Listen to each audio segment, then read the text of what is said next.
Hello, and welcome back to my channel. 2025 is just around the corner, and let's just say this is the year we need to get things back in line. Tyler Durden in Fight Club once said, "The things that you own end up owning you," and that is so true. I have so much stuff that I never use. It's just taking up space. It's cluttering my mindset and my physical space. Materialism consumes our time and energy, creates stress and anxiety, and at the end of the day, it really distracts us from what really matters. What if we could live a more fulfilling life with less stuff? Let's find out this year, because this year is going to be my no buy, low buy year. Let's get into it. Hey, my name's Abigail, and this year I am committed to spending less, saving more, and getting rid of the clutter in my life. Overconsumption might feel good in the moment, but I'm telling you, it's not worth it. And this year, my goal is to get out of that toxic cycle. A no buy / low buy is a set amount of time where you come up with your own specific rules. Not everybody's rules and timelines are going to look the same. You can do this for a week, you can do this for a month, you can do this for a year. You can make this a lifetime thing. You can come up with your own rules, however strict you need to be, whether it needs to be a complete under no circumstance no buy year,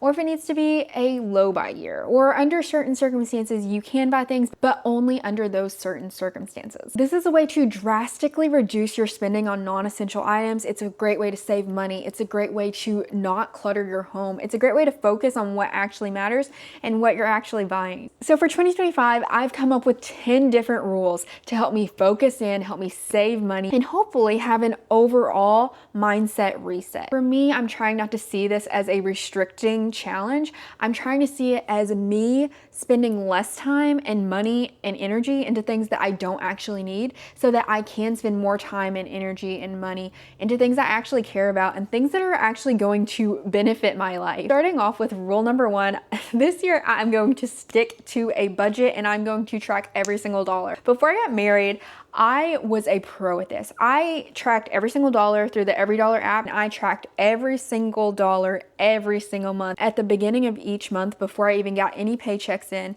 I knew how much each paycheck was going to be. I put those dollars into different buckets, okay? And that's the only money I could spend. I truly do believe you cannot get real with your finances if you are not tracking every single dollar. You cannot stick to a budget if you do not know where your money is going. It just takes a little more strategy and a little more thought beforehand, rather than it being an afterthought. So really my goal is to get back on that Every Dollar app. And then also at the end of every month too, I do a complete overview of all of my finances. I don't have any debt, thankfully.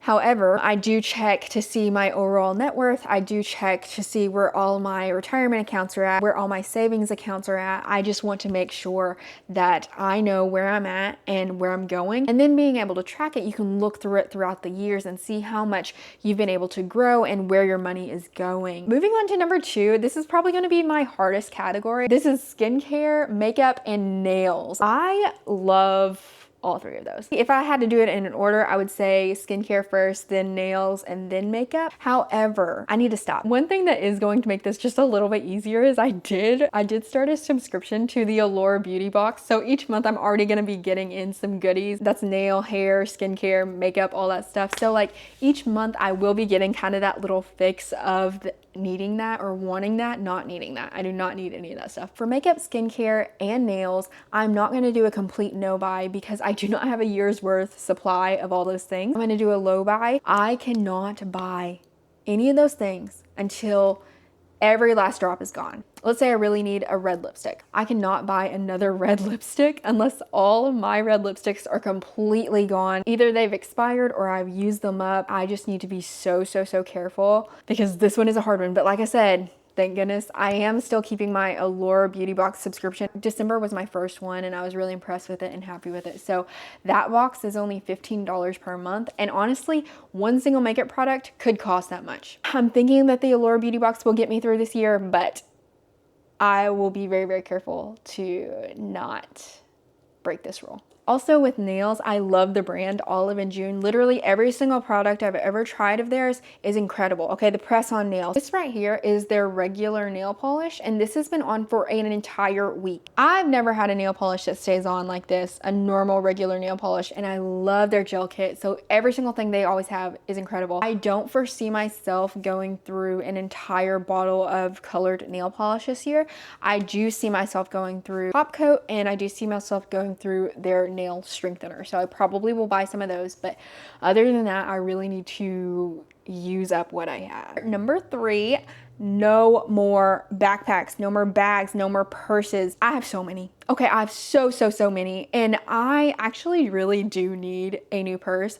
My purse that I currently have right now, I got it at a thrift store, and what I really love about it is that there's not a brand name on it. I don't enjoy a lot of things with a huge brand name logo on it. The opening is so small that I can't get anything in there, and it's hard to take stuff out. And then I also had this other purse that I got at TJ Maxx, and it completely tore apart. It was not the best quality whatsoever. If I need a purse, absolutely, seriously, I will buy one purse. But the thing is, I can't keep buying low quality purses anymore. I might as well buy a good quality purse that's actually going to last me than keep buying these $15 purses that don't last me but a couple months, you know? I literally have this full bin full of our backpacks, our fanny packs. We just have too many, can't do it. We also really like to travel, so that's probably why we have so many of these backpacks and fanny packs and all this stuff, but we just gotta stop. We can't do this anymore. Item number 4 is shoes, okay? I have so many shoes, yet I only wear like 3 pairs. So I need to stop with that. The only scenario where I can buy new shoes is if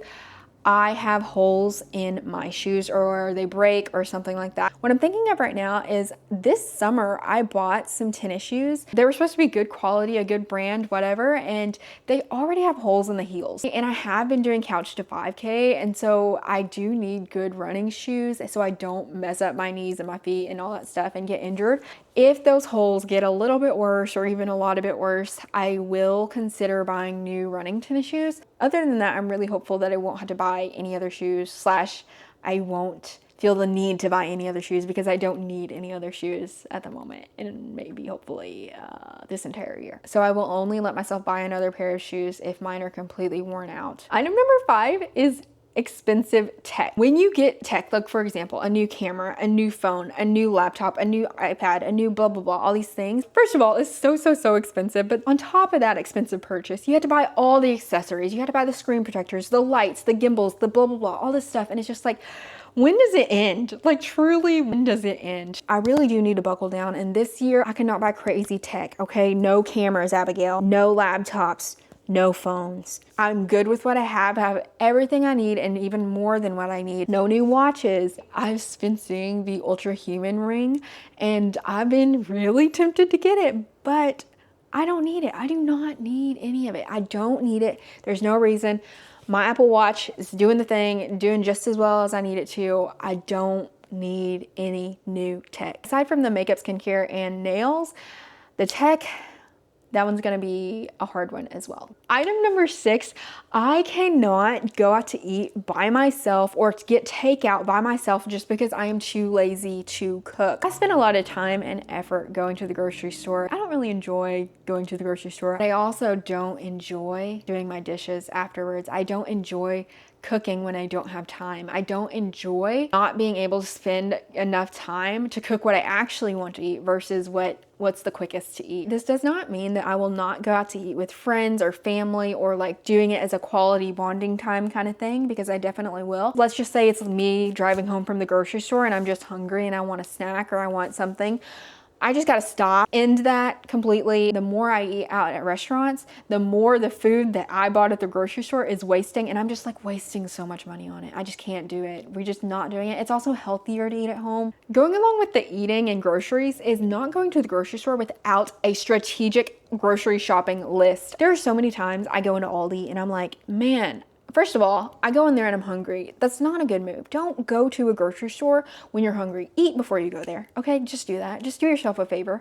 And then second of all, I see a lot of different individual foods that I think, yeah, those are so good. I like that a lot. I buy all these random things, but putting it all together is not a meal. And if it was just me, myself, and I was just having a girl dinner, it'd be fine, right? But then I also have to consider my husband. Girl dinners aren't dinner for some people. I have to go into the grocery store with a game plan of like, okay, the reason I'm buying this ingredient is because it is gonna go with this meal. And we cannot be wasting food in this economy. We can't be wasting anything. And that's why we have got to do this challenge this year. I also think that planning my meals throughout the week more strategically is going to be more beneficial for my health as well, and also my husband's if he eats what I choose to make. Item number 8, and I say this every single year and I fail every single year, but I really truly need to only buy things that fit in a capsule wardrobe. I need high quality pieces that can be mixed and matched into so many different outfits. Every single piece of clothing that I bring into my closet this year, I have to get rid of 2 pieces of clothing to bring in 1 piece. I have a lot of clothes and I really could get rid of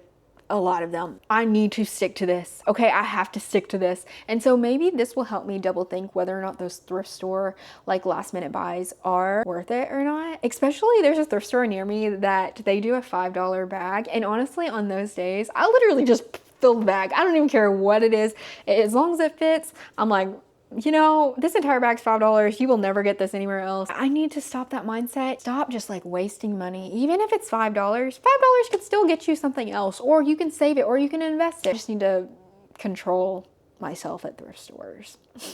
It's kind of my issue is that 99.9% of my clothing comes straight from a thrift store. And thrift stores are incredible. Trust me, I mean, basically every single thing in my closet is from a thrift store, and that's fine and great and wonderful.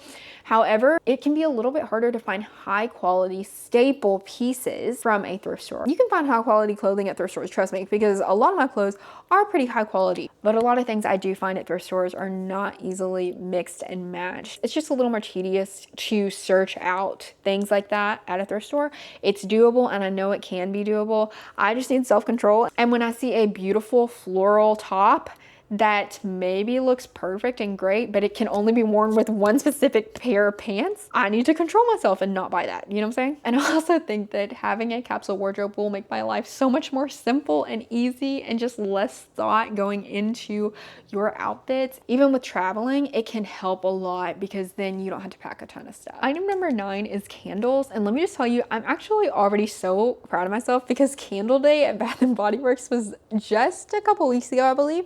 And this was the first year in quite a few years that I have not gone to Candle Day. Granted, I still have an entire bag of candles from 2023's Candle Day. I gotta burn through those candles or give them as gifts or do something because I cannot buy more candles. And thankfully this year, I don't think I bought any candles this year. Yeah, I think Philip might have bought some candles, but I didn't buy candles. This is about my purchases, and I cannot control my husband's. Last but not least, number 10 is subscriptions. All right. I've got to stop right now. Okay, let me think about the subscriptions I have. I definitely have one to Adobe. I have one to Spotify. I have one to Curology. I have one to Allure. I think that is it. Oh, I also have LinkedIn Premium, which honestly I'll probably get rid of like this month. I think those are all of my subscriptions. I am looking to end one or maybe a couple of them potentially, but I definitely can't get any more. Under no circumstance, Abigail. Seriously, no circumstance. Do not do it, Abigail. No more subscriptions. I hope. Subscriptions will really get you because sometimes you forget that you have this subscription and then it's like you're just wasting your money, which honestly, all these things on the list is like you're basically wasting your money. So those are my rules for the 2025 no buy, low buy year. Let me know if you guys have ever done this before or if you want to do this. I would love to know your personal rules and goals for setting those rules. I really do believe that if I do stick to this year, that things will get better. While yes, it is about saving money and like not spending that, it's also more so about focusing in on what is important really. At the end of this year, I really hope that I can say that I lived a more full life with less. And I hope you guys join along with me. I will talk to you guys very soon. Bye.